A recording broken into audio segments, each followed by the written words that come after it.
बिस्मिल्लाहिर्रहमानिर्रहीम। अस्सलाम वालेकुम। मेरे चैनल पे खुश आमदीद। देखिए, आज हमने बात करनी है कि क्वेश्चंस क्या होती हैं, लेकिन हम बात ज़्यादातर इकनॉमिक्स के हवाले से करेंगे क्योंकि हमारा इसी के ऊपर ज़्यादा इजहार है।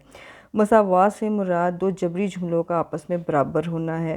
ये दोनों जबरी जुमले आपस में बराबर होते हैं और इनका इजहार हम ये बराबर की लामत से करते हैं। देखें, ये आपका जबरी जुमला है जो मसावात, इन दोनों को हमने इजहार किया है बराबर के साइन से।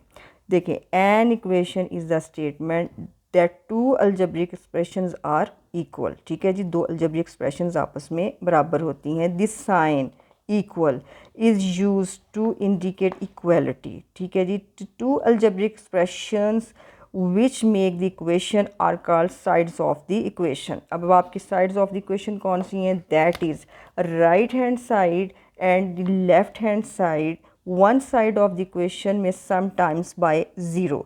ये आपकी ये वाली जो आपकी साइड है ये होती है आपकी लेफ़्ट हैंड साइड। ठीक है जी, ये होती है आपकी राइट हैंड साइड। अब इसको हम इस तरह से लिखते हैं, left hand side is equal to, जब हम प्रूफ करते हैं, is equal to right hand side. ये हम प्रूफ के दौरान जब हमारा सवाल सॉल्व हो जाता है, प्रूफ करते हैं कि दोनों साइडें आपस में बराबर हैं। इसे इजहार हम करते हैं बराबर के साइन से। जबरी इक्वेशन को हमेशा जो है बराबर के साइन से शो किया जाता है। दूसरी बात जो मैंने अभी आपको कही है वो कही है कि one side of the equation में समटाइम्स बाय ज़ीरो, कि बाज़ कात जो आपकी इक्वेशन होती है वो सिफ़र के बराबर भी होती है। जैसे ये देखें, ये मैथ में है, ये मैथ्स के लिहाज से मैंने लिखी है। अब मैं इकनॉमिक्स के लिहाज से लिखूँ तो ये बनेगी 3p - 6 is equal to p + 10। ठीक है जी। देखें, दूसरी बात अभी मैंने आपसे कही है कि इक्वेशन सिफ़र के बराबर भी हो सकती है। कैसे हो सकती है? ये देखें जी, 6x को आप लिखते हैं 6x - 36 इज़ इक्वल टू 0। होती भी है, ये नहीं भी होती, शर्त नहीं है। अच्छा, अब इकनॉमिक्स में इसे हम लिखेंगे 6p - 36 इज़ इक्वल टू 0। देखें, हमने जब भी मैथ इकनॉमिक्स में क्वेश्चंस की बात करनी है ना, वो हमने इकनॉमिक्स के लिहाज से, वेरिएबल्स के लिहाज से करनी है। ये एक्स, वाई और जेड का इस्तेमाल मैथ में होता है। ये अंग्रेज़ी के लास्ट जो अल्फ़ाबेट्स होते हैं, इक्वेशंस को उससे ज़ाहिर किया जाता है, एक्स से, वाई से, जेड से, वी से, डब्ल्यू से। ठीक है जी, यू से भी ज़ाहिर किया जाता है। लेकिन इकनॉमिक्स में ज़ाहिर किया जाता है अंग्रेज़ी के फर्स्ट अल्फ़ाबेट से। अब ये देखें, प्राइस है, इसको पी से शो करेंगे, यूटिलिटी को यू से शो करेंगे, डिमांड है, इसको हम क्यू डी से ज़ाहिर करेंगे। ठीक है जी। अच्छा जी, क्वांटिटी सप्लाई है, इसे क्यू एस से ज़ाहिर करेंगे। अच्छा जी, सेविंग को एस से ज़ाहिर करेंगे। लेकिन जो इनकम होती है, बास कर जो माहिर माशियात हैं वो डिफरेंट वर्ड्स भी यूज़ करते हैं। हम वाई से ज़ाहिर करते हैं इनकम को, इन्वेस्टमेंट को हम आई से ज़ाहिर करते हैं।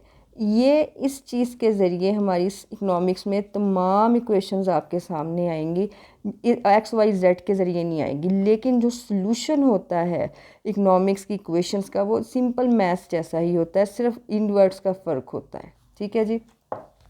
जिस भी आप में बंदे ने इकनॉमिक्स को पढ़ना है, उसके लिए सिंपल मैथ का आना बेहद ज़रूरी है। क्यों ज़रूरी है? Modern economics makes intensive use of mathematical equations to explain in concepts the relationship between various economic variables can be effectively discussed with their help। ठीक है जी। Thus, a student economics must have at least elementary knowledge of this powerful mathematical technique। इस पे आपको आना चाहिए। अब मैं मज़ीद इक्वेशन लिखूँ, ये देखें जी, 2p + 1 इज़ इक्वल टू 0। ठीक है जी, ये भी इक्वेशन है। मैथ आगे p/2 इज़ इक्वल टू 4। ठीक है जी, ये भी इक्वेशन है। अच्छा जी, 2p + 8 इज़ इक्वल टू 6। अब होता क्या है? देखें, अलजबरी जुमला, आपकी जो अलजबरी एक्सप्रेशन है, मुश्किल मिकदारों या मुतग़य्यरात का ऐसा मजमुआ होता है जो पॉजिटिव और नेगेटिव, ठीक है जी, जो पॉजिटिव जमा और मनफी जुमलों, अलजबरी जुमलों के मुख्तलिफ हिस्से जो जमा और मनफी से ये आपस में जुड़े होते हैं। ठीक है जी। अलजबरी जुमलों को मुख्तलिफ हिस्से जो जमा और मनफी से, पॉजिटिव और नेगेटिव से मुंसलिक हो, इन्हें हम टर्म बोलते हैं। टर्म यानी रुकन। यानी हम रुकन बोलते हैं। अच्छा जी, देखें अब आपको पॉजिटिव जुमला देखें जी, मैथ में आप लिखते हैं 4x माइनस 3y, ठीक है जी। अच्छा जी, फिर आप लिखते हैं 2x प्लस 3xy माइनस 3। इसमें पॉजिटिव भी है नेगेटिव है, ये जुमला जो है रुकन टर्म जो है पॉजिटिव के साइन और नेगेटिव के साइन से आपस में जुड़ी हुई है। अच्छा जी, अब अगर हम टर्म्स के लिहाज से बात करें, टर्म्स के लिहाज से बात करें तो 3 तरह के एक्सप्रेशंस यानी जुमलों का इजहार होता है। इसमें एक तो होती है आपका मोनोमियल एक्सप्रेशन, ये एक रुकन पे मुश्तमिल होता है, इसे एक रकमी जुमला बोलते हैं। एक रकमी जुमला बोलते हैं इसे कहते हैं, इसे लिखते हैं 14, ठीक है जी, या ये होगा आपका 4p, ठीक है, या ओनली p, एक रुकन, ये इकोनॉमिक्स के लिहाज से मैं लिखती जाऊंगी। दूसरा होता है आपका बायोनोमियल एक्सप्रेशन, ये 2 अरकान पे मुश्तमिल होता है, इसे 2 रुकनी जुमला बोलते हैं। ये देखें अब इकोनॉमिक्स के लिहाज से मैं लिखूँ ना 3p माइनस 5, अब इसमें 2 रुकन हैं, देखें एक है 3p और दूसरा है माइनस 5p। अच्छा जी, एक और आपको लिख के दिखाती हूँ इकोनॉमिक्स के लिहाज से, ये होगा आपका QS is equal to 6 plus p, ठीक है जी। इसमें 2 रुकन है, ये जो पॉजिटिव का साइन है ना ये सप्लाई को शो करता है, सप्लाई को सेम डायरेक्शन होती है, मैंने आपको बताया था ये इंक्रीजिंग फंक्शन है।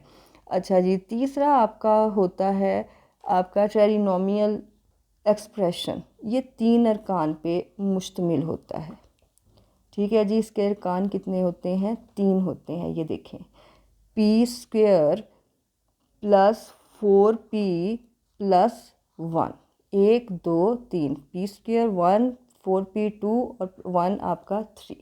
दूसरी इसका देखें जी q स्क्वायर, अच्छा जी, प्लस 4q प्लस 16 या 16, ठीक है जी। आखिरी जो आपका चौथा होता है टर्म्स के लिहाज से वो होता है पॉलिनोमियल एक्सप्रेशन, कसीरुल कान जुमला इसे बोलते हैं, पॉलिनोमियल एक्सप्रेशन। ये आपका 3 से ज़्यादा अरकान पे मुश्तमिल होगा, यहाँ मैं लिख रही हूँ, ये देखें जी, ये होगा आपका p क्यूब, ठीक है जी, प्लस 4p स्क्वायर, ठीक है, माइनस 2p प्लस 8। देखें 1 2 3 4, इसके 4 हैं यानी 3 से ज़्यादा हैं, ये 5 भी हो सकते हैं, ये 6 भी हो सकते हैं, लेकिन ज़्यादा होंगे, कसीरुल कान इसे बोलते हैं। टर्म्स के लिहाज से एक्सप्रेशंस हैं। ये सिंपल था आज आपका लेक्चर इक्वेशंस के बारे में, और ज़्यादातर फोकस मेरा इकोनॉमिक्स के लिहाज से, ये इक्वेशंस आगे आएंगी, हम इन्हें सॉल्व भी करेंगे। तो लेकिन आपको पता होना चाहिए कि इनका जो वेरिएबल्स इस्तेमाल होते हैं वो इकोनॉमिक्स में कौन से होते हैं, ये XYZ का इस्तेमाल नहीं होना, लेकिन सॉल्यूशन जो है वो मैथ वाला ही होना, इन्हें इसी तरह सॉल्व करना है। आपको अगर लेक्चर पसंद आया तो लाइक कीजिएगा, सब्सक्राइब कीजिएगा, कमेंट में राय का इजहार भी कीजिएगा, इसे शेयर भी कीजिएगा। अल्लाह निगहबान।